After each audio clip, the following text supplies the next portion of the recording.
Waste another day, eyes on my display. You say we need a change, and I feel that you mean it. You mean it. নমস্কার, স্বাগতম আমাদের আজকের ভিডিওতে।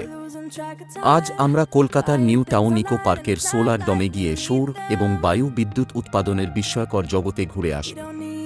চলুন শুরু করি। প্রথমে সৌর শক্তি।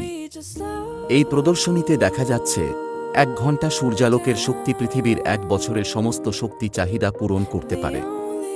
সোলার থার্মাল পাওয়ার প্ল্যান্টে সূর্যের রশ্মি একটি রিসিভার টাওয়ারে কেন্দ্রীভূত হয়, যা তাপ উৎপন্ন করে এবং তা বিদ্যুৎ উৎপাদনে ব্যবহৃত হয়। এই মডেলটি দেখুন, সূর্যের শক্তি কিভাবে পরিবর্তন হচ্ছে শক্তির একটি ট্যাক্সি উৎসে। এবার বায়ু বিদ্যুৎ।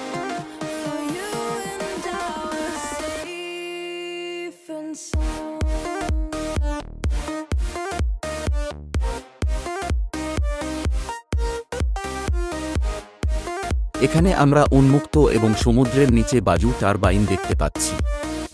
এই টারবাইনগুলো বাতাসের গতি থেকে শক্তি তৈরি করে, যা পরিবেশ বান্ধব। উদাহরণস্বরূপ, এই 1-1000 টারবাইন প্রতি ব্লেডে 1 মো শক্তি উৎপাদন করতে পারে। প্রযুক্তি কতটা উন্নত তা বোঝা যাচ্ছে। কেন সৌর ও বায়ু শক্তিতে যাওয়া উচিত? এটি নবীকরণযোগ্য, পরিবেশের জন্য নিরাপদ এবং জ্বলন্ত জ্বালানি নির্ভরশীলতা কমায়। সোলার ডমের এই প্রদর্শনী আমাদের শিক্ষিত করছে যে ভবিষ্যতের শক্তি সবুজ শক্তিতে নির্ভরশীল। তো নিউ টাউন ইকো পার্কের সোলার ডমে এসে সৌর ও বায়ু শক্তির বিস্তারিত জানলাম। আপনিও এখানে এসে এই অভিজ্ঞতা নিন। ভিডিওটা পছন্দ হলে লাইক করুন, সাবস্ক্রাইব করুন এবং কমেন্টে আপনার মতামত জানান। পরের ভিডিওতে দেখা হবে। বিদায়।